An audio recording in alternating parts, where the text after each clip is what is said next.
أعوذ بالله من الشيطان الرجيم. بسم الله الرحمن الرحيم. ألف لام ميم.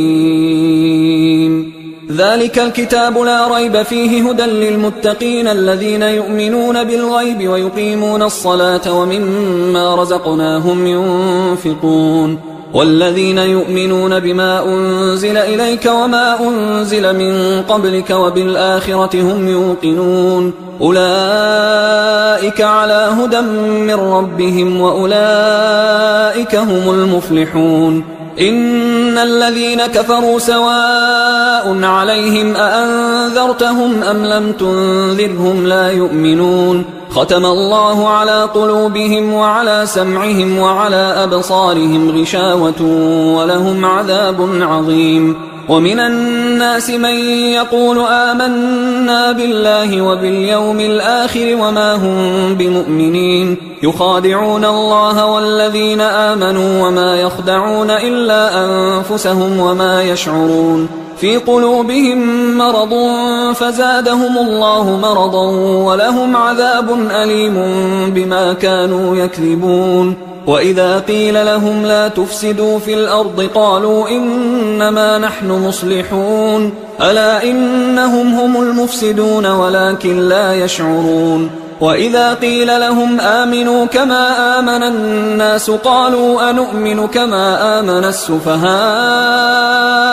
ألا إنهم هم السفهاء ولكن لا يعلمون. وإذا لقوا الذين آمنوا قالوا آمنا وإذا خلوا إلى شياطينهم قالوا إنا معكم إنما نحن مستهزئون الله يستهزئ بهم ويمدهم في طغيانهم يعمهون. أولئك الذين اشتروا الضلالة بالهدى فما ربحت تجارتهم وما كانوا مهتدين. مثلهم كمثل الذي استوقد نارا فلما أضاءت ما حوله ذهب الله بنورهم وتركهم في ظلمات لا يبصرون صم بكم عمي فهم لا يرجعون. أو كصيب من السماء فيه ظلمات ورعد وبرق يجعلون أصابعهم في آذانهم من الصواعق حذر الموت والله محيط بالكافرين. يكاد البرق يخطف أبصارهم كلما أضاء لهم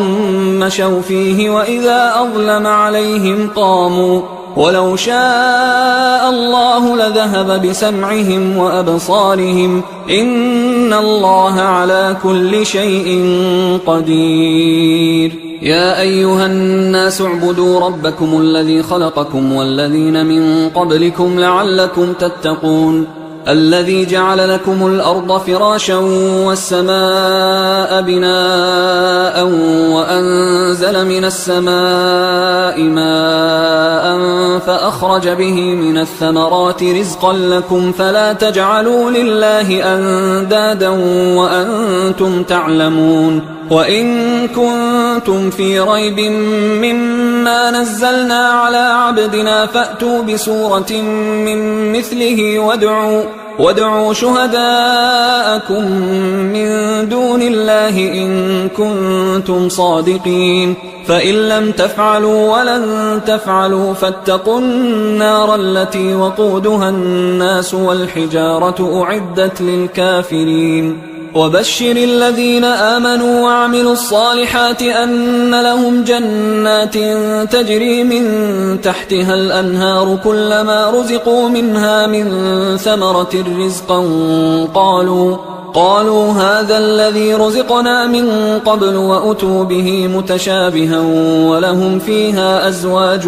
مطهرة وهم فيها خالدون. إن الله لا يستحيي أن يضرب مثلا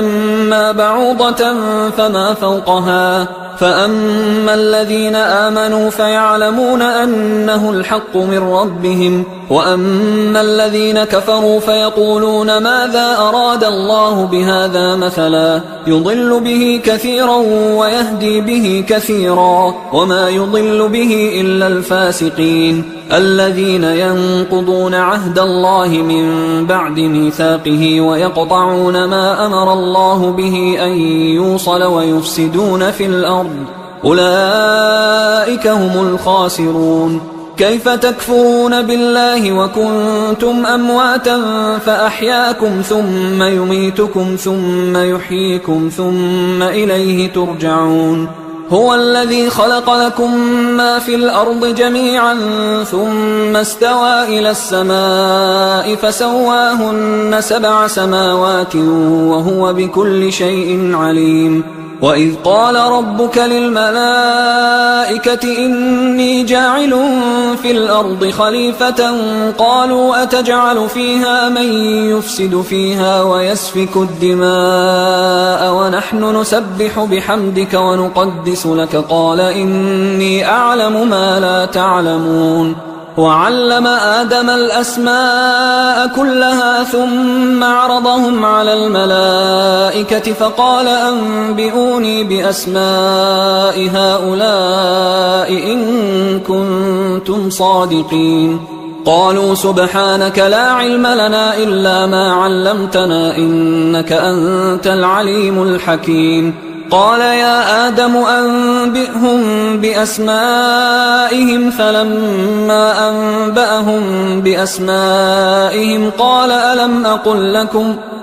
ألم أقل لكم إني أعلم غيب السماوات والأرض وأعلم ما تبدون وما كنتم تكتمون. وإذ قلنا للملائكة اسجدوا لآدم فسجدوا إلا إبليس أبى واستكبر وكان من الكافرين. وقلنا يا آدم اسكن أنت وزوجك الجنة وكلا منها رغدا حيث شئتما ولا تقربا هذه الشجرة فتكونا من الظالمين. فأزلهما الشيطان عنها فأخرجهما مما كانا فيه وقلنا اهبطوا بعضكم لبعض عدو ولكم في الأرض مستقر ومتاع إلى حين. فتلقى آدم من ربه كلمات فتاب عليه إنه هو التواب الرحيم. قلنا اهبطوا منها جميعا فإما يأتينكم مني هدى فمن تبع هداي فلا خوف عليهم ولا هم يحزنون. والذين كفروا وكذبوا بآياتنا أولئك أصحاب النار هم فيها خالدون. يا بني إسرائيل اذكروا نعمتي التي أنعمت عليكم وأوفوا بعهدي أوف بعهدكم وإياي فارهبون. وآمنوا بما أنزلت مصدقا لما معكم ولا تكونوا أول كافر به ولا تشتروا بآياتي ثمنا قليلا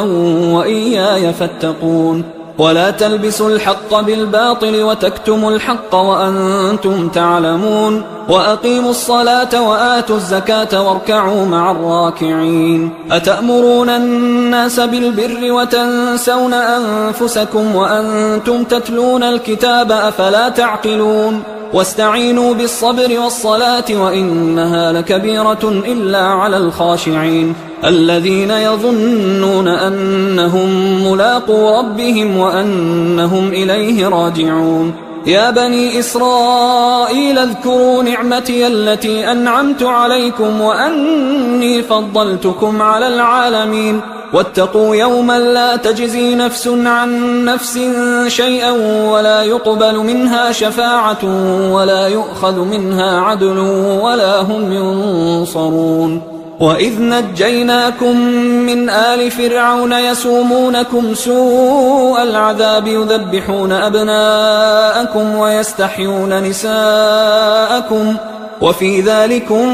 بلاء من ربكم عظيم. وإذ فرقنا بكم البحر فأنجيناكم وأغرقنا آل فرعون وأنتم تنظرون. وإذ واعدنا موسى 40 ليلة ثم اتخذتم العجل من بعده وأنتم ظالمون. ثم عفونا عنكم من بعد ذلك لعلكم تشكرون وإذ آتينا موسى الكتاب والفرقان لعلكم تهتدون وإذ قال موسى لقومه يا قوم إنكم ظلمتم أنفسكم باتخاذكم العجل فتوبوا إلى بارئكم فاقتلوا أنفسكم ذلكم خير لكم عند بارئكم فتاب عليكم إنه هو التواب الرحيم وإذ قلتم يا موسى لن نؤمن لك حتى نرى الله جهرة فأخذتكم الصاعقة وأنتم تنظرون ثم بعثناكم من بعد موتكم لعلكم تشكرون وظللنا عليكم الغمام وأنزلنا عليكم المن والسلوى كلوا من طيبات ما رزقناكم وما ظلمونا ولكن كانوا أنفسهم يظلمون وإذ قلنا ادخلوا هذه القرية فكلوا منها حيث شئتم رغدا وادخلوا الباب سجدا وقولوا حطة نغفر لكم خطاياكم وسنزيد المحسنين فبدل الذين ظلموا قولا غير الذي قيل لهم فأنزلنا على الذين ظلموا رجزا من السماء بما كانوا يفسقون وإذ استسقى موسى لقومه فقلنا اضرب بعصاك الحجر فانفجرت منه 12 عينا قد علم كل أناس مشربهم كلوا واشربوا من رزق الله ولا تعثوا في الأرض مفسدين وإذ قلتم يا موسى لن نصبر على طعام واحد فادع لنا ربك يخرج لنا مما تنبت الأرض من بقلها وقثائها وفومها وعدسها وبصلها قال أتستبدلون الذي هو أدنى بالذي هو خير اهبطوا مصرا فإن لكم ما سألتم وضربت عليهم الذلة والمسكنة وباءوا بغضب من الله ذلك بأنهم كانوا يكفرون بآيات الله ويقتلون النبيين بغير الحق ذلك بما عصوا وكانوا يعتدون إن الذين آمنوا والذين هادوا والنصارى والصابئين من آمن بالله واليوم الآخر وعمل صالحا فلهم أجرهم عند ربهم ولا خوف عليهم ولا هم يحزنون وإذ أخذنا ميثاقكم ورفعنا فوقكم الطور خذوا ما آتيناكم بقوة واذكروا ما فيه لعلكم تتقون ثم توليتم من بعد ذلك فلولا فضل الله عليكم ورحمته لكنتم من الخاسرين ولقد علمتم الذين اعتدوا منكم في السبت فقلنا لهم كونوا قردة خاسئين فجعلناها نكالا لما بين يديها وما خلفها وموعظة للمتقين وإذ قال موسى لقومه إن الله يأمركم أن تذبحوا بقرة قالوا أتتخذنا هزوا قال أعوذ بالله أن أكون من الجاهلين قالوا ادع لنا ربك يبين لنا ما هي قال إنه يقول إنها بقرة لا فارض ولا بكر عوان بين ذلك فافعلوا ما تؤمرون قالوا ادع لنا ربك يبين لنا ما لونها قال إنه يقول إنها بقرة صفراء فاقع لونها تسر الناظرين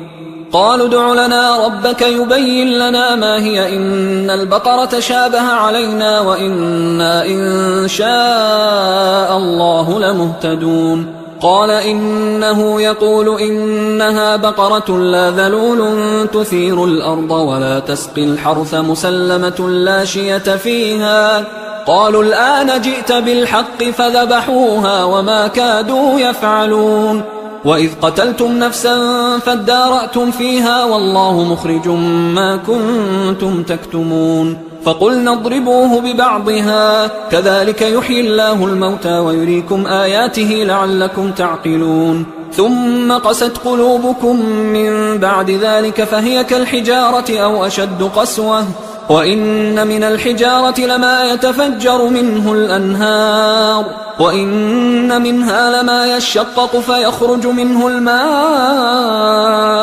وإن منها لما يهبط من خشية الله وما الله بغافل عما تعملون أفتطمعون أن يؤمنوا لكم وقد كان فريق منهم يسمعون كلام الله ثم يحرفونه من بعد ما عقلوه وهم يعلمون وإذا لقوا الذين آمنوا قالوا آمنا وإذا خلا بعضهم إلى بعض قالوا أتحدثونهم بما فتح الله عليكم ليحاجوكم به عند ربكم أفلا تعقلون أولا يعلمون أن الله يعلم ما يسرون وما يعلنون ومنهم أميون لا يعلمون الكتاب إلا أماني وإنهم إلا يظنون فويل للذين يكتبون الكتاب بأيديهم ثم يقولون هذا من عند الله ليشتروا به ثمنا قليلا فويل لهم مما كتبت أيديهم وويل لهم مما يكسبون وقالوا لن تمسنا النار إلا أياما معدودة قل أتخذتم عند الله عهدا فلن يخلف الله عهده أم تقولون على الله ما لا تعلمون بلى من كسب سيئة وأحاطت به خطيئته فأولئك أصحاب النار هم فيها خالدون والذين آمنوا وعملوا الصالحات أولئك أصحاب الجنة هم فيها خالدون وإذ أخذنا ميثاق بني إسرائيل لا تعبدون إلا الله وبالوالدين إحسانا وذي القربى واليتامى والمساكين وقولوا للناس حسنا وأقيموا الصلاة وآتوا الزكاة ثم توليتم إلا قليلا منكم وأنتم معرضون وإذ أخذنا ميثاقكم لا تسفكون دماءكم ولا تخرجون أنفسكم من دياركم ثم أقررتم وأنتم تشهدون ثم أنتم هؤلاء تقتلون أنفسكم وتخرجون فريقا منكم من ديارهم تظاهرون عليهم بالإثم والعدوان وإن يأتوكم أسارى تفادوهم وهو محرم عليكم إخراجهم أفتؤمنون ببعض الكتاب وتكفرون ببعض فما جزاء من يفعل ذلك منكم إلا خزي في الحياة الدنيا ويوم القيامة يردون إلى أشد العذاب وما الله بغافل عما تعملون أولئك الذين اشتروا الحياة الدنيا بالآخرة فلا يخفف عنهم العذاب ولا هم ينصرون ولقد آتينا موسى الكتاب وقفينا من بعده بالرسل وآتينا عيسى ابن مريم البينات وأيدناه بروح القدس أفكلما جاءكم رسول بما لا تهوى أنفسكم استكبرتم ففريقا كذبتم وفريقا تقتلون وقالوا قلوبنا غلف بل لعنهم الله بكفرهم فقليلا ما يؤمنون ولما جاءهم كتاب من عند الله مصدق لما معهم وكانوا من قبل يستفتحون على الذين كفروا فلما جاءهم ما عرفوا كفروا به فلعنة الله على الكافرين بئس ما اشتروا به أنفسهم أن يكفروا بما أنزل الله بغيا أن ينزل الله من فضله على من يشاء من عباده فباءوا بغضب على غضب وللكافرين عذاب مهين وإذا قيل لهم آمنوا بما أنزل الله قالوا نؤمن بما أنزل علينا ويكفرون بما وراءه وهو الحق مصدقا لما معهم قل فلم تقتلون أنبياء الله من قبل إن كنتم مؤمنين ولقد جاءكم موسى بالبينات ثم اتخذتم العجل من بعده وأنتم ظالمون وإذ أخذنا ميثاقكم ورفعنا فوقكم الطور خذوا ما آتيناكم بقوة واسمعوا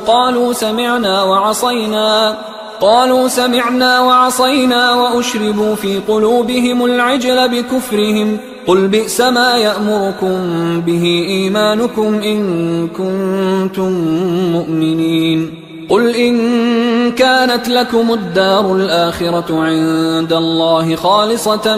من دون الناس فتمنوا الموت إن كنتم صادقين ولن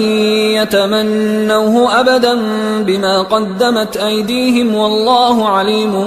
بالظالمين ولتجدنهم أحرص الناس على حياة ومن الذين أشركوا يود أحدهم لو يعمر 1000 سنة وما هو بمزحزحه من العذاب أن يعمر والله بصير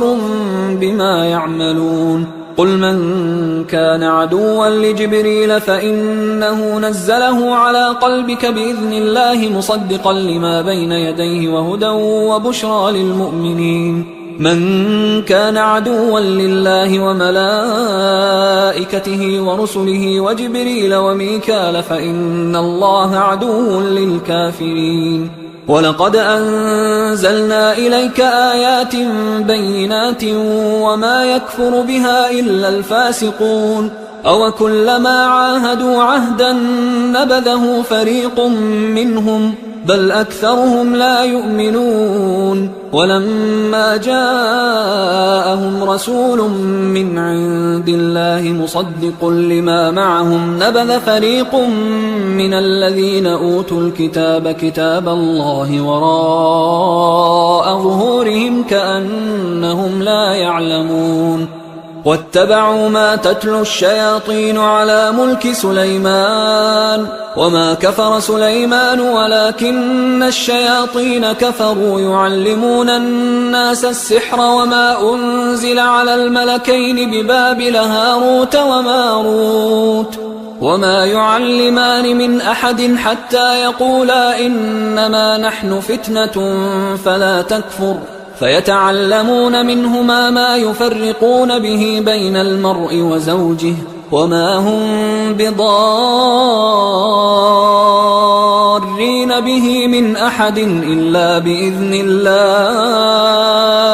ويتعلمون ما يضرهم ولا ينفعهم ولقد علموا لمن اشتراه ما له في الآخرة من خلاق ولبئس ما شروا به أنفسهم لو كانوا يعلمون ولو أنهم آمنوا واتقوا لمثوبة من عند الله خير لو كانوا يعلمون يا أيها الذين آمنوا لا تقولوا راعنا وقولوا انظرنا واسمعوا وللكافرين عذاب أليم ما يود الذين كفروا من أهل الكتاب ولا المشركين أن ينزل عليكم من خير من ربكم والله يختص برحمته من يشاء والله ذو الفضل العظيم ما ننسخ من آية أو ننسها نأت بخير منها أو مثلها ألم تعلم أن الله على كل شيء قدير ألم تعلم أن الله له ملك السماوات والأرض وما لكم من دون الله من ولي ولا نصير أم تريدون أن تسألوا رسولكم كما سئل موسى من قبل ومن يتبدل الكفر بالإيمان فقد ضل سواء السبيل ود كثير من أهل الكتاب لو يردونكم من بعد إيمانكم كفارا حسدا من عند أنفسهم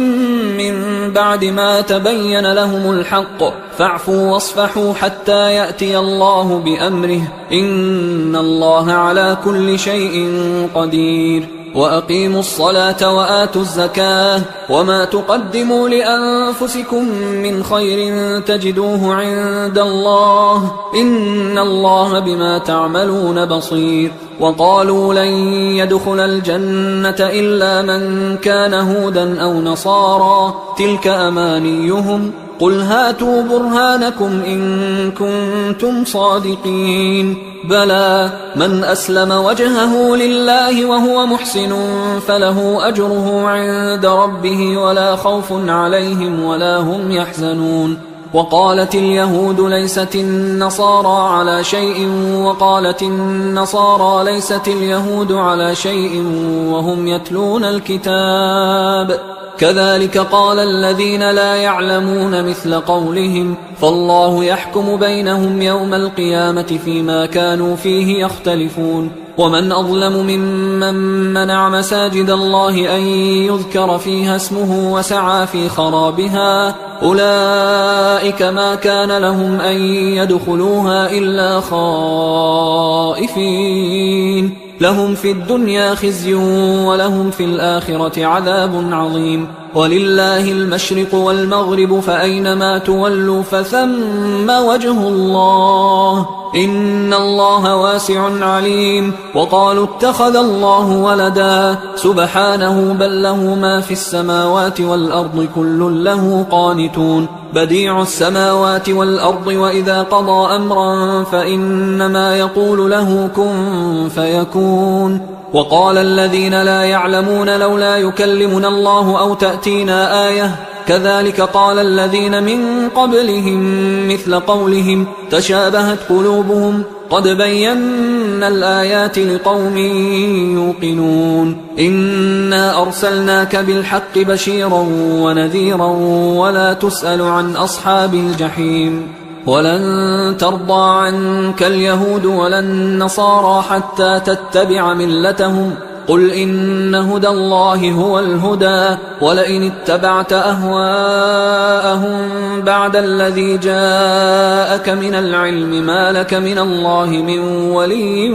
ولا نصير. الذين آتيناهم الكتاب يتلونه حق تلاوته أولئك يؤمنون به ومن يكفر به فأولئك هم الخاسرون. يا بني إسرائيل اذكروا نعمتي التي أنعمت عليكم وأني فضلتكم على العالمين واتقوا يوما لا تجزي نفس عن نفس شيئا ولا يقبل منها عدل ولا تنفعها شفاعة ولا هم ينصرون. وإذ ابتلى إبراهيم ربه بكلمات فأتمهن قال إني جاعلك للناس إماما قال ومن ذريتي قال لا ينال عهد الظالمين. وإذ جعلنا البيت مثابة للناس وأمنا واتخذوا من مقام إبراهيم مصلى وعهدنا إلى إبراهيم وإسماعيل أن طهرا بيتي للطائفين والعاكفين والركع السجود. وإذ قال إبراهيم رب اجعل هذا بلدا آمنا وارزق أهله من الثمرات من آمن منهم بالله واليوم الآخر قال ومن كفر فأمتعه قليلا ثم أضطره إلى عذاب النار وبئس المصير. وإذ يرفع إبراهيم القواعد من البيت وإسماعيل ربنا تقبل منا إنك أنت السميع العليم ربنا وجعلنا مسلمين لك ومن ذريتنا أمة مسلمة لك وأرنا مناسكنا وتب علينا إنك أنت التواب الرحيم ربنا وبعث فيهم رسولا منهم يتلو عليهم آياتك ويعلمهم الكتاب والحكمة ويزكيهم إنك أنت العزيز الحكيم. ومن يرغب عن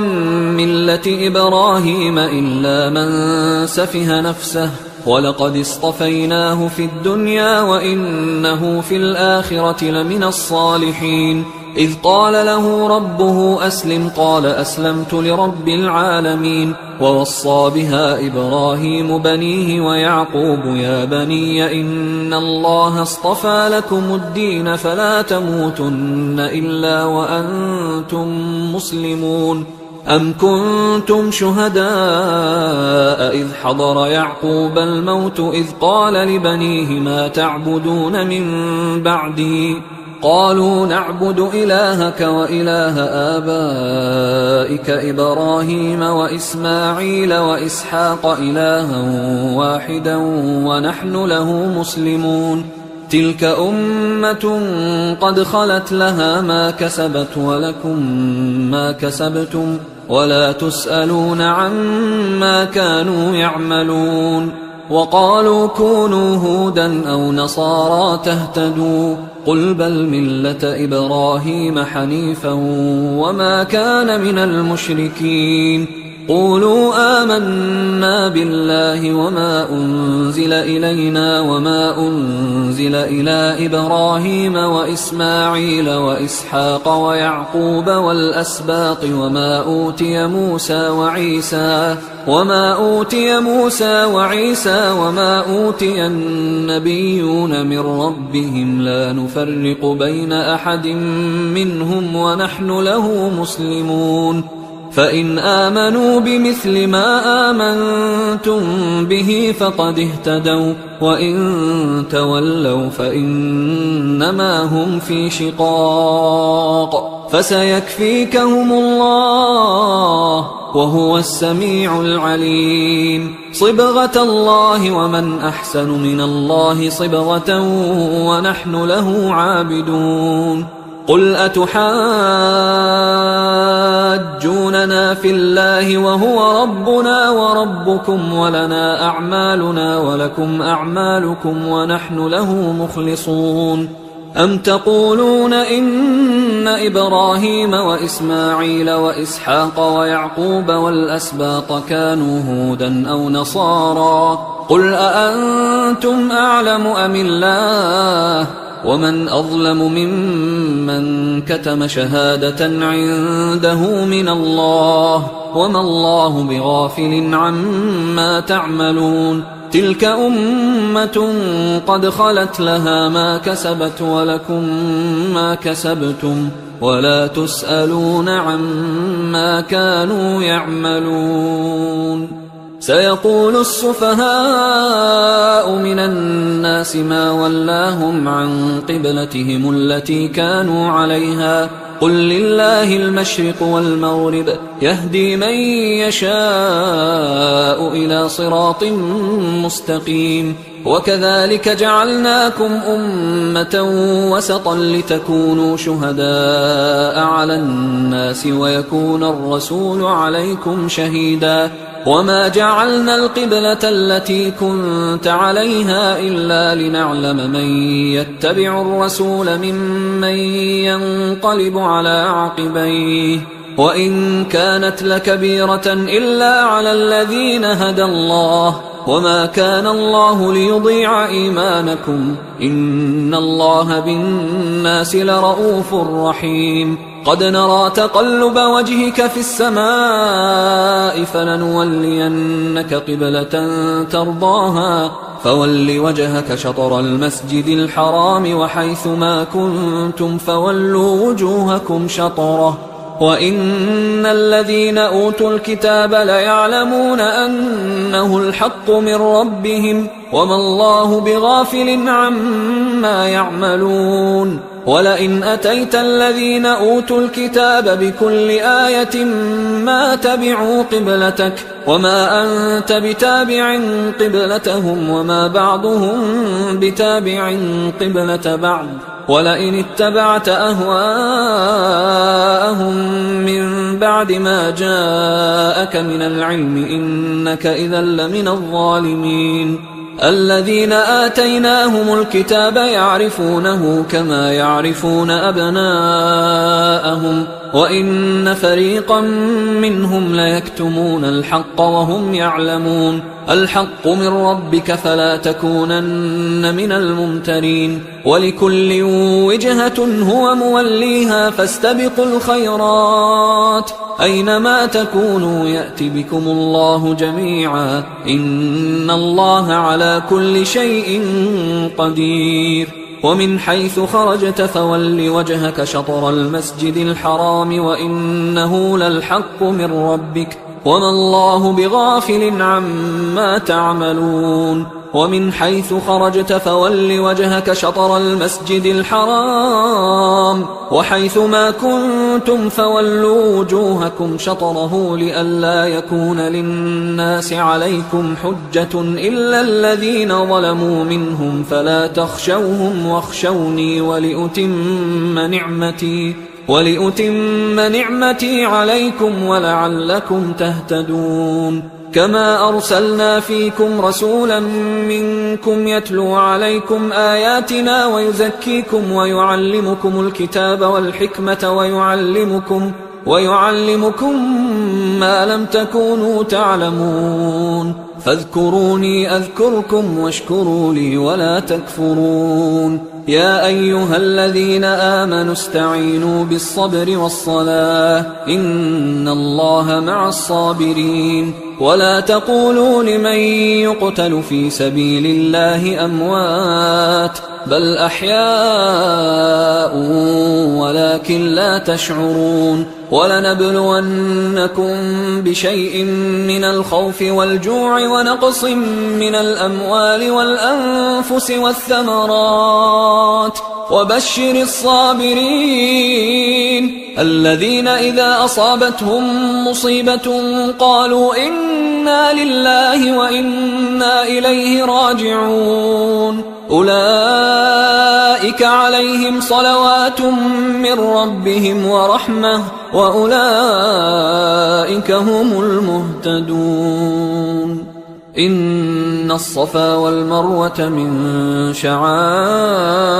الله فمن حج البيت أو اعتمر فلا جناح عليه أن يطوف بهما ومن تطوع خيرا فإن الله شاكر عليم إن الذين يكتمون ما أنزلنا من البينات والهدى من بعد ما بيناه للناس في الكتاب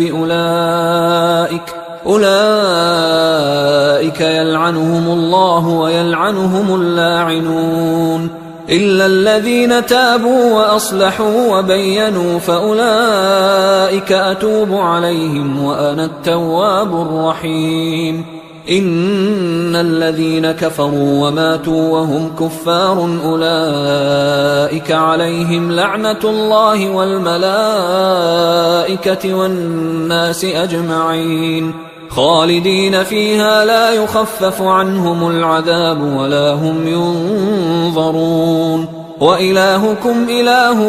واحد لا إله إلا هو الرحمن الرحيم إن في خلق السماوات والأرض واختلاف الليل والنهار والفلك التي تجري في البحر بما ينفع الناس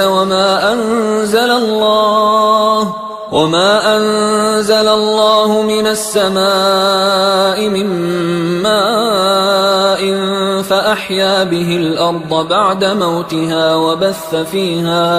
وبث فيها من كل دابة وتصريف الرياح والسحاب المسخر بين السماء والأرض لآيات لقوم يعقلون ومن الناس من يتخذ من دون الله أندادا يحبونهم كحب الله والذين آمنوا أشد حبا لله ولو يرى الذين ظلموا إذ يرون العذاب أن القوة لله جميعا وأن الله شديد العذاب إذ تبرأ الذين اتبعوا من الذين اتبعوا ورأوا العذاب وتقطعت بهم الأسباب وقال الذين اتبعوا لو أن لنا كرة فنتبرأ منهم كما تبرأوا منا كذلك يريهم الله أعمالهم حسرات عليهم وما هم بخارجين من النار يا أيها الناس كلوا مما في الأرض حلالا طيبا ولا تتبعوا خطوات الشيطان إنه لكم عدو مبين إنما يأمركم بالسوء والفحشاء وأن تقولوا على الله ما لا تعلمون وإذا قيل لهم اتبعوا ما أنزل الله قالوا بل نتبع ما ألفينا عليه آباءنا أولو كان آباؤهم لا يعقلون شيئا ولا يهتدون ومثل الذين كفروا كمثل الذي ينعق بما لا يسمع إلا دعاء ونداء صم بكم عمي فهم لا يعقلون يا أيها الذين آمنوا كلوا من طيبات ما رزقناكم واشكروا لله إن كنتم إياه تعبدون إنما حرم عليكم الميتة والدم ولحم الخنزير وما أهل به لغير الله فمن اضطر غير باغ ولا عاد فلا إثم عليه إن الله غفور رحيم إن الذين يكتمون ما أنزل الله من الكتاب ويشترون به ثمنا قليلا أولئك ما يأكلون في بطونهم إلا النار ولا يكلمهم الله يوم القيامة ولا يزكيهم ولهم عذاب أليم أولئك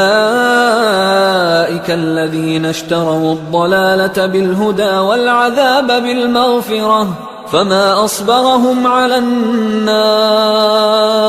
ذلك بأن الله نزل الكتاب بالحق وإن الذين اختلفوا في الكتاب لفي شقاق بعيد ليس البر أن تولوا وجوهكم قبل المشرق والمغرب ولكن البر من آمن بالله واليوم الآخر والملائكة والكتاب والنبيين وآتى المال على حبه ذوي القربى واليتامى والمساكين وابن السبيل والسائلين وفي الرقاب وأقام الصلاة وآتى الزكاة والموفون بعهدهم إذا عاهدوا والصابرين في البأساء والضراء وحين البأس أولئك الذين صدقوا وأولئك هم المتقون يا أيها الذين آمنوا كتب عليكم القصاص في القتلى الحر بالحر والعبد بالعبد والأنثى بالأنثى فمن عفي له من أخيه شيء فاتباع بالمعروف وأداء إليه بإحسان ذلك تخفيف من ربكم ورحمة فمن اعتدى بعد ذلك فله عذاب أليم ولكم في القصاص حياة يا أولي الألباب لعلكم تتقون كتب عليكم إذا حضر أحدكم الموت إن ترك خيرا الوصية للوالدين والأقربين بالمعروف حقا على المتقين فمن بدله بعدما سمعه فإنما إثمه على الذين يبدلونه إن الله سميع عليم فمن خاف من موص جنفا أو إثما فأصلح بينهم فلا إثم عليه إن الله غفور رحيم. يا أيها الذين آمنوا كتب عليكم الصيام كما كتب على الذين من قبلكم لعلكم تتقون أياما معدودات، فمن كان منكم مريضا أو على سفر فعدة من أيام أخر، وعلى الذين يطيقونه فدية طعام مسكين، فمن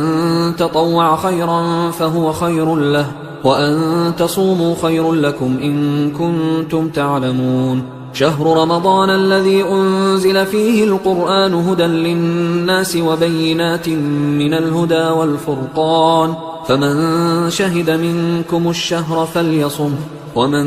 كان مريضا أو على سفر فعدة من أيام أخر، يريد الله بكم اليسر ولا يريد بكم العسر ولتكملوا العدة ولتكبروا الله على ما هداكم ولعلكم تشكرون. وإذا سألك عبادي عني فإني قريب أجيب دعوة الداعي إذا دعان، فليستجيبوا لي وليؤمنوا بي لعلهم يرشدون. أحل لكم ليلة الصيام الرفث إلى نسائكم هن لباس لكم وأنتم لباس لهن، علم الله أنكم كنتم تختانون أنفسكم فتاب عليكم وعفى عنكم، فالآن باشروهن وابتغوا ما كتب الله لكم، وكلوا واشربوا حتى يتبين لكم الخيط الأبيض من الخيط الأسود من الفجر، ثم أتموا الصيام إلى الليل، ولا تباشروهن وأنتم عاكفون في المساجد،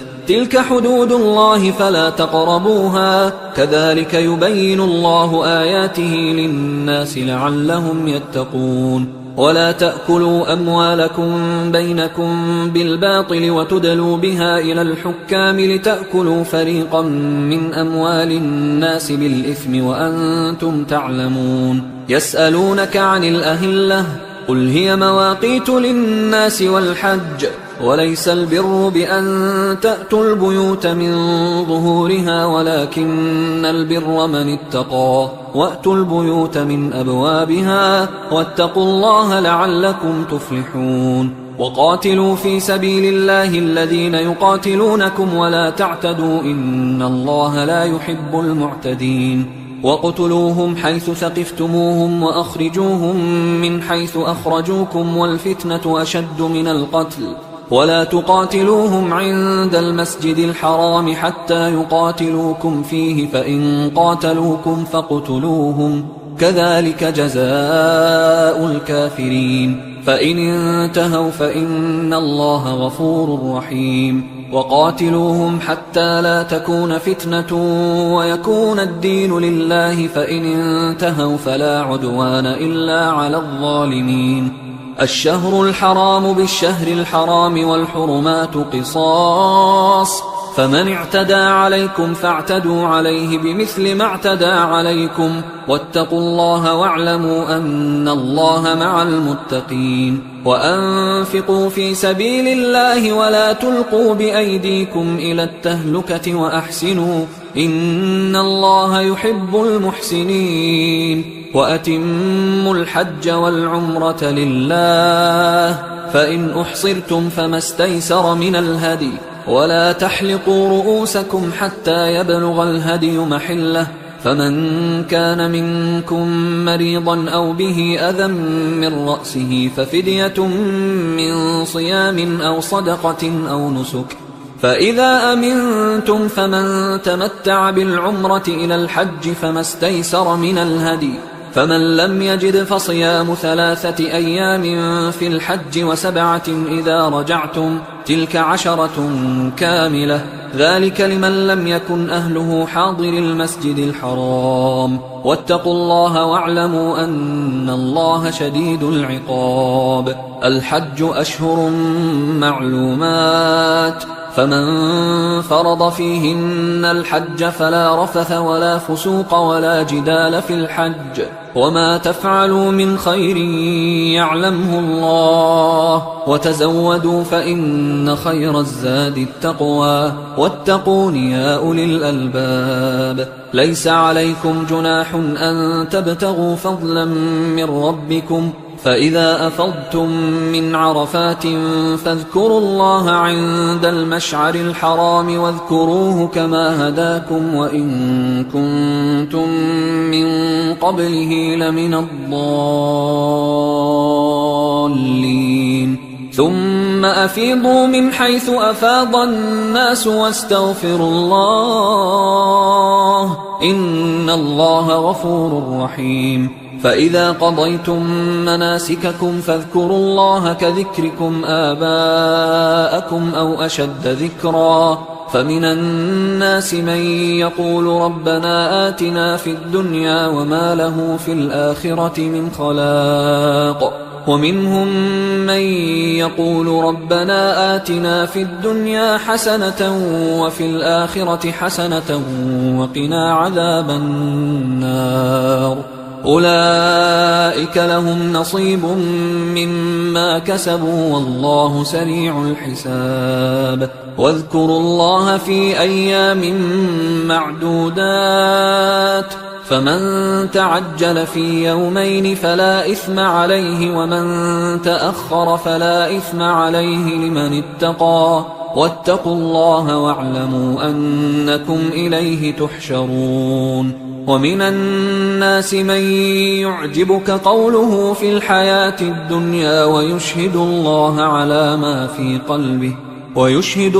على ما في قلبه وهو ألد الخصام وإذا تولى سعى في الأرض ليفسد فيها ويهلك الحرث والنسل والله لا يحب الفساد وإذا قيل له اتق الله أخذته العزة بالإثم فحسبه جهنم ولبئس المهاد ومن الناس من يشري نفسه ابتغاء مرضات الله والله رؤوف بالعباد يا أيها الذين آمنوا ادخلوا في السلم كافة ولا تتبعوا خطوات الشيطان إنه لكم عدو مبين فإن زللتم من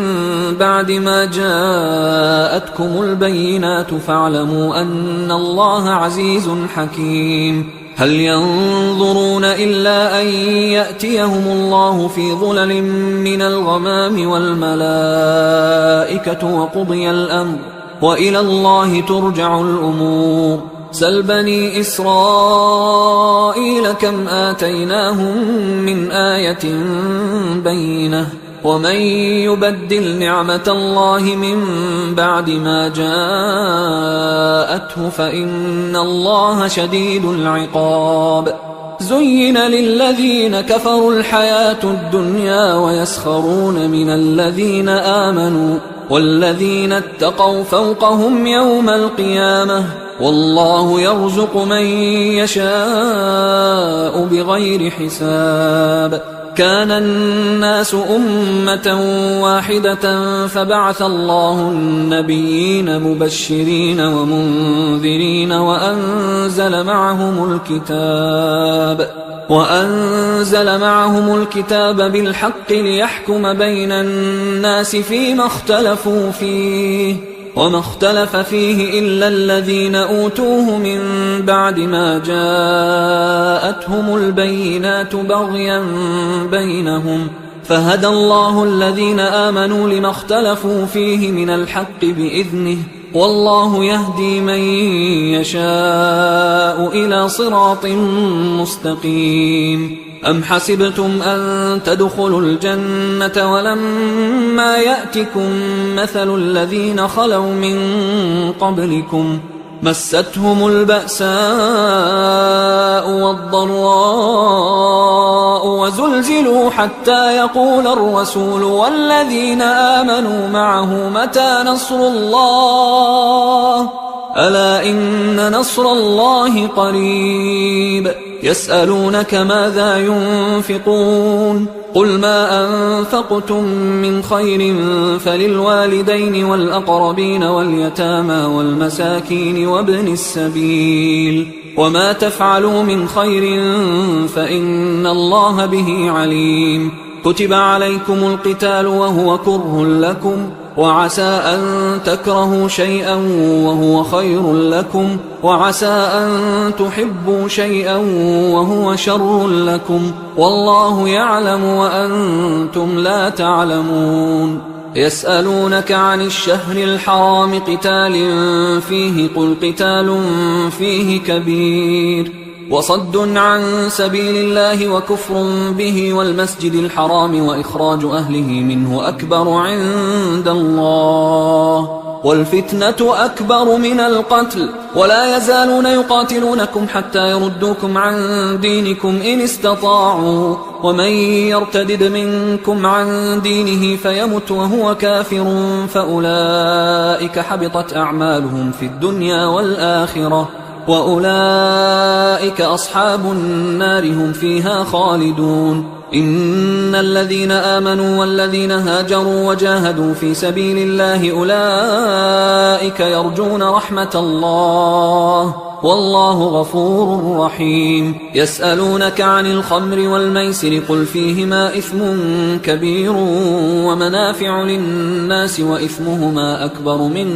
نفعهما ويسألونك ماذا ينفقون قل العفو كذلك يبين الله لكم الآيات لعلكم تتفكرون في الدنيا والآخرة ويسألونك عن اليتامى قل إصلاح لهم خير وإن تخالطوهم فإخوانكم والله يعلم المفسد من المصلح ولو شاء الله لأعنتكم إن الله عزيز حكيم ولا تنكحوا المشركات حتى يؤمنوا ولأمة مؤمنة خير من مشركة ولو أعجبتكم ولا تنكحوا المشركين حتى يؤمنوا ولعبد مؤمن خير من مشرك ولو أعجبكم أولئك يدعون إلى النار والله يدعو إلى الجنة والمغفرة بإذنه ويبين آياته للناس لعلهم يتذكرون ويسألونك عن المحيض قل هو أذى فاعتزلوا النساء في المحيض ولا تقربوهن حتى يطهرن فإذا تطهرن فأتوهن من حيث أمركم الله إن الله يحب التوابين ويحب المتطهرين نساؤكم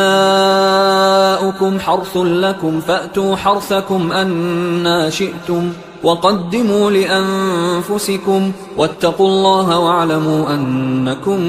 ملاقوه وبشر المؤمنين ولا تجعلوا الله عرضة لأيمانكم أن تبروا وتتقوا وتصلحوا بين الناس والله سميع عليم لا يؤاخذكم الله باللغو في أيمانكم ولكن يؤاخذكم بما كسبت قلوبكم والله غفور حليم للذين يؤلون من نسائهم تربص 4 أشهر فإن فاءوا فإن الله غفور رحيم وإن عزموا الطلاق فإن الله سميع عليم والمطلقات يتربصن بأنفسهن 3 قروء ولا يحل لهن أن يكتمن ما خلق الله في أرحامهن إن كن يؤمن بالله واليوم الآخر وبعولتهن أحق بردهن في ذلك إن أرادوا إصلاحا ولهن مثل الذي عليهن بالمعروف وللرجال عليهن درجة والله عزيز حكيم الطلاق 2 فإمساك بمعروف أو تسريح بإحسان ولا يحل لكم أن تأخذوا مما آتيتموهن شيئا إلا أن يخافا ألا يقيما حدود الله فإن خفتم ألا يقيما حدود الله فلا جناح عليهما فيما افتدت به، تلك حدود الله فلا تعتدوها، ومن يتعد حدود الله فأولئك هم الظالمون. فإن طلقها فلا تحل له من بعد حتى تنكح زوجا غيره، فإن طلقها فلا جناح عليهما أن يتراجعا إن ظنا أن يقيما حدود الله، وتلك حدود الله يبينها لقوم يعلمون. وإذا طلقتم النساء فبلغن أجلهن فأمسكوهن بمعروف أو سرحوهن بمعروف، ولا تمسكوهن ضرارا لتعتدوا، ومن يفعل ذلك فقد ظلم نفسه. ولا تتخذوا آيات الله هزوا، واذكروا نعمة الله عليكم وما أنزل عليكم من الكتاب والحكمة يعظكم به، واتقوا الله واعلموا أن الله بكل شيء عليم. وإذا طلقتم النساء فبلغن أجلهن فلا تعضلوهن أن ينكحن أزواجهن إذا تراضوا بينهم بالمعروف، ذلك يوعظ به من كان منكم يؤمن بالله واليوم الآخر، ذلكم أزكى لكم وأطهر، والله يعلم وأنتم لا تعلمون. والوالدات يرضعن أولادهن حولين كاملين لمن أراد أن يتم الرضاعة، وعلى المولود له رزقهن وكسوتهن بالمعروف، لا تكلف نفس إلا وسعها، لا تضار والدة بولدها ولا مولود له بولده، وعلى الوارث مثل ذلك، فإن أرادا فصالا عن تراض منهما وتشاور فلا جناح عليهما. وإن أردتم أن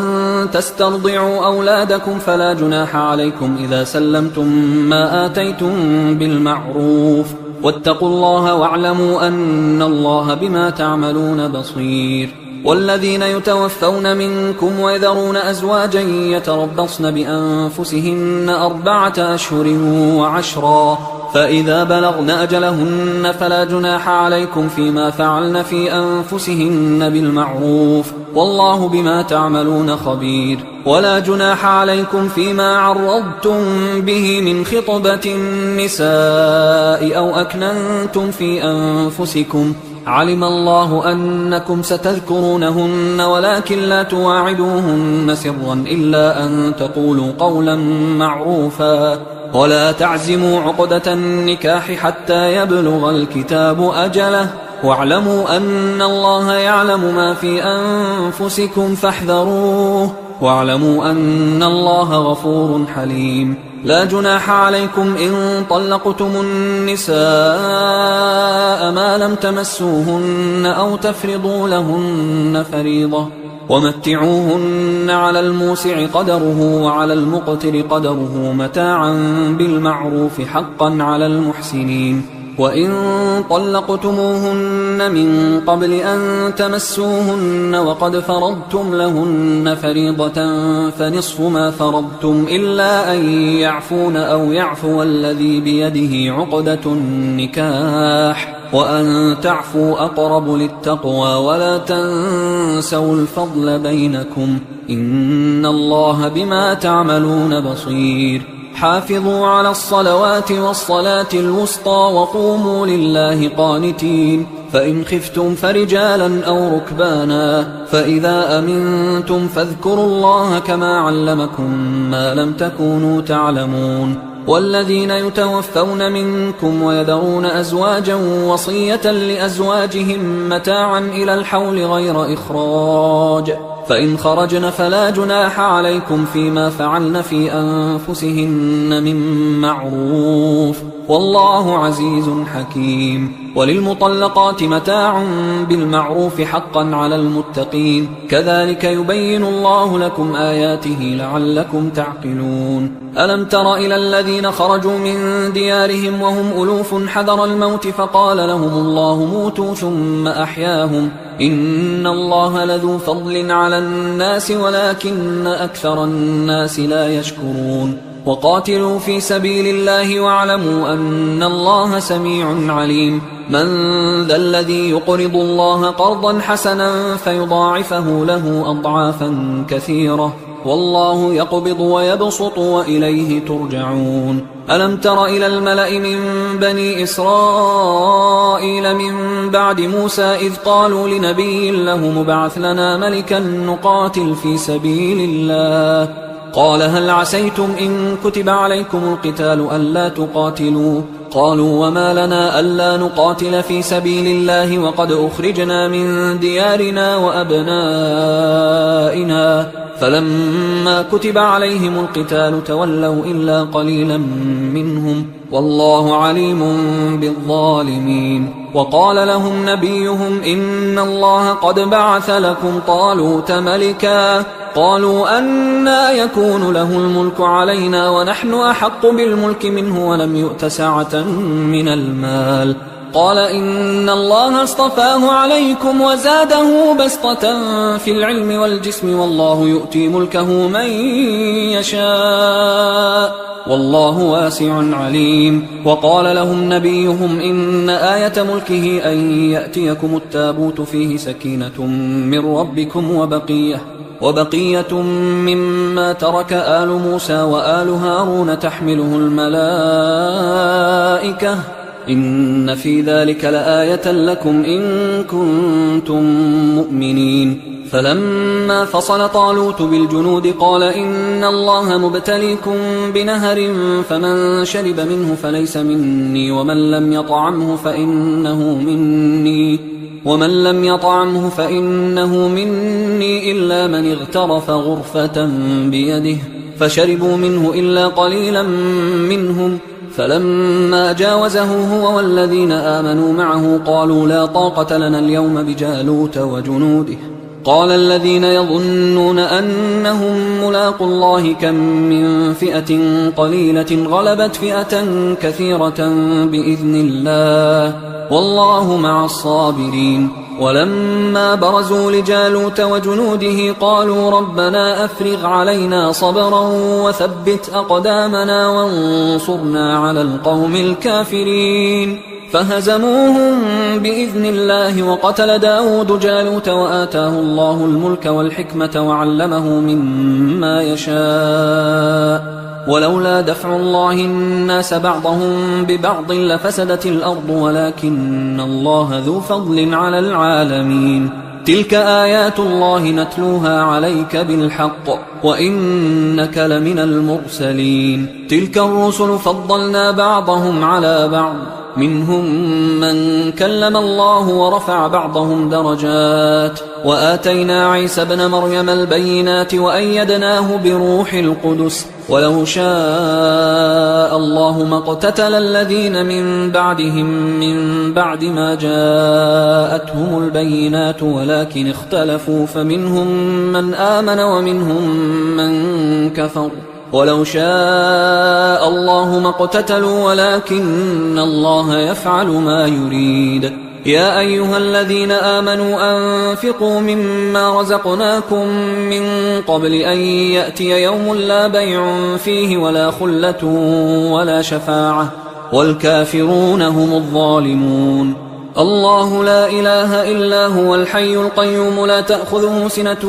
ولا نوم له ما في السماوات وما في الأرض من ذا الذي يشفع عنده إلا بإذنه يعلم ما بين أيديهم وما خلفهم ولا يحيطون بشيء من علمه إلا بما شاء وسع كرسيه السماوات والأرض ولا يؤوده حفظهما وهو العلي العظيم لا إكراه في الدين قد تبين الرشد من الغي فمن يكفر بالطاغوت ويؤمن بالله فقد استمسك بالعروة الوثقى لا انفصام لها والله سميع عليم الله ولي الذين آمنوا يخرجهم من الظلمات إلى النور والذين كفروا أولياؤهم الطاغوت يخرجونهم من النور إلى الظلمات أولئك أصحاب النار هم فيها خالدون. ألم تر إلى الذي حاج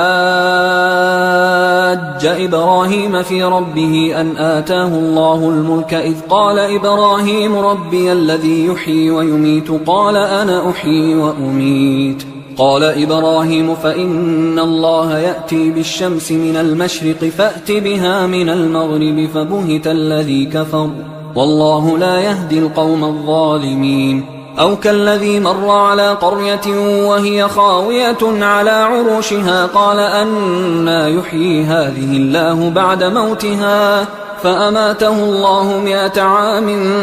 ثم بعثه قال كم لبثت؟ قال لبثت يوما أو بعض يوم. قال بل لبثت 100 عام فانظر إلى طعامك وشرابك لم يتسنه وانظر إلى حمارك ولنجعلك آية للناس وانظر إلى العظام كيف ننشزها ثم نكسوها لحما فلما تبين له قال أعلم أن الله على كل شيء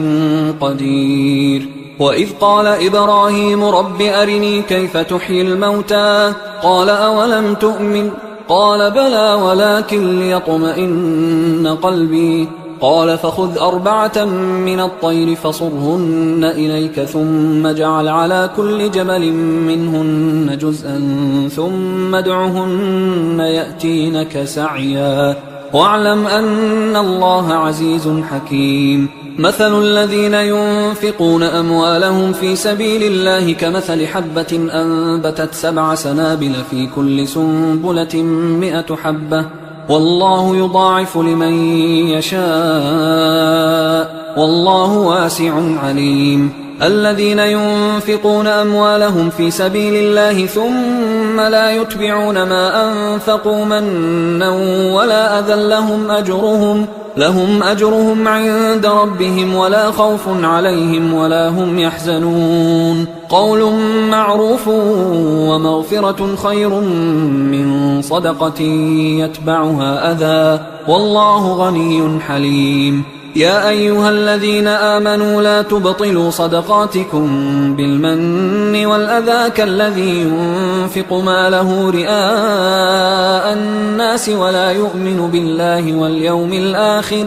فمثله كمثل صفوان عليه تراب فأصابه وابل فتركه صلدا لا يقدرون على شيء مما كسبوا والله لا يهدي القوم الكافرين. ومثل الذين ينفقون أموالهم ابتغاء مرضات الله وتثبيتا من أنفسهم كمثل جنة بربوة أصابها وابل فآتت أكلها ضعفين فإن لم يصبها وابل فطل والله بما تعملون بصير. أيود أحدكم أن تكون له جنة من نخيل وأعناب تجري من تحتها الأنهار له فيها من كل الثمرات وأصابه الكبر وله ذرية ضعفاء فأصابها إعصار فيه نار فاحترقت كذلك يبين الله لكم الآيات لعلكم تتفكرون. يا أيها الذين آمنوا أنفقوا من طيبات ما كسبتم ومما أخرجنا لكم من الأرض ولا تيمموا الخبيث منه تنفقون ولستم بآخذيه إلا أن تغمضوا فيه واعلموا أن الله غني حميد. الشيطان يعدكم الفقر ويأمركم بالفحشاء والله يعدكم مغفرة منه وفضلا والله واسع عليم. يؤتي الحكمة من يشاء ومن يؤت الحكمة فقد أوتي خيرا كثيرا وما يذكر إلا أولو الألباب. وما أنفقتم من نفقة أو نذرتم من نذر فإن الله يعلمه وما للظالمين من أنصار إن تبدوا الصدقات فنعما هي وإن تخفوها وتؤتوها الفقراء فهو خير لكم ويكفر عنكم من سيئاتكم والله بما تعملون خبير ليس عليك هداهم ولكن الله يهدي من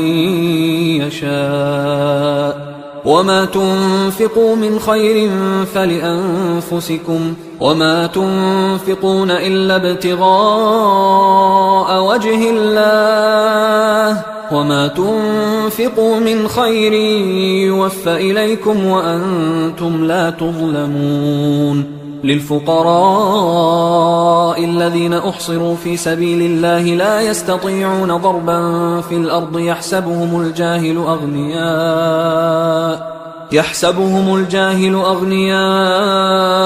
من التعفف تعرفهم بسيماهم لا يسألون الناس إلحافا وما تنفقوا من خير فإن الله به عليم الذين ينفقون أموالهم بالليل والنهار سرا وعلانية فلهم أجرهم عند ربهم ولا خوف عليهم ولا هم يحزنون الذين يأكلون الربا لا يقومون إلا كما يقوم الذي يتخبطه الشيطان من المس ذلك بأنهم قالوا إنما البيع مثل الربا وأحل الله البيع وحرم الربا فمن جاءه موعظة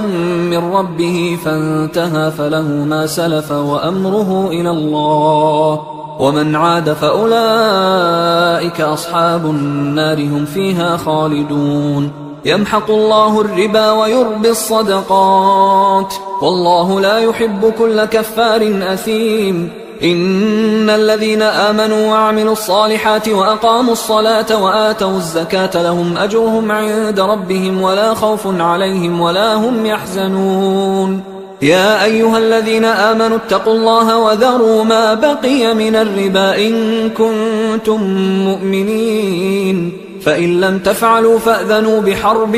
من الله ورسوله وإن تبتم فلكم رؤوس أموالكم لا تظلمون ولا تظلمون وإن كان ذو عسرة فنظرة إلى ميسرة وأن تصدقوا خير لكم إن كنتم تعلمون واتقوا يوما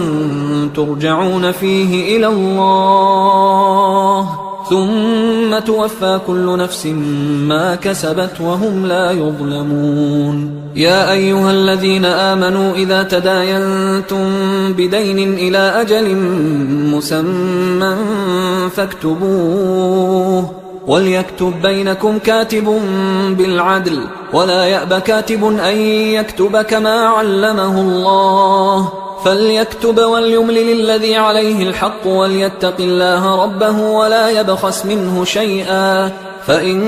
كان الذي عليه الحق سفيها أو ضعيفا أو لا يستطيع أن يمله فليملل وليه بالعدل واستشهدوا شهيدين من رجالكم فإن لم يكونا رجلين فرجل وامرأتان ممن ترضون من الشهداء أن تضل إحداهما فتذكر إحداهما الأخرى ولا يأبى الشهداء إذا ما دعوا ولا تسأموا أن تكتبوه صغيرا أو كبيرا إلى أجله ذلكم أقسط عند الله وأقوم للشهادة وأدنى أن لا ترتابوا إلا أن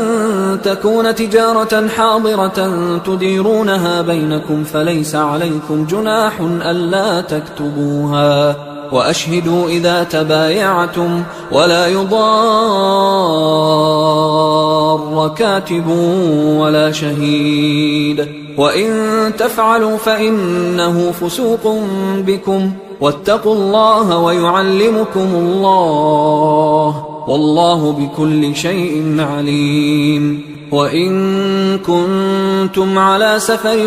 ولم تجدوا كاتبا فرهان مقبوضة، فإن أمن بعضكم بعضا فليؤدي الذي اؤتمن أمانته وليتق الله ربه ولا تكتموا الشهادة، ومن يكتمها فإنه آثم قلبه والله بما تعملون عليم. لله ما في السماوات وما في الأرض، وإن تبدوا ما في أنفسكم أو تخفوه يحاسبكم به الله فيغفر لمن يشاء ويعذب من يشاء والله على كل شيء قدير. آمن الرسول بما أنزل إليه من ربه والمؤمنون كل آمن بالله وملائكته وكتبه ورسله لا نفرق بين أحد من رسله وقالوا سمعنا وأطعنا غفرانك ربنا وإليك المصير. لا يكلف الله نفسا إلا وسعها، لها ما كسبت وعليها ما اكتسبت. ربنا لا تؤاخذنا إن نسينا أو أخطأنا، ربنا ولا تحمل علينا إصرا كما حملته على الذين من قبلنا، ربنا ولا تحملنا ما لا طاقة لنا به واعف عنا واغفر لنا وارحمنا أنت مولانا فانصرنا على القوم الكافرين. حصريا على قارئ القرآن.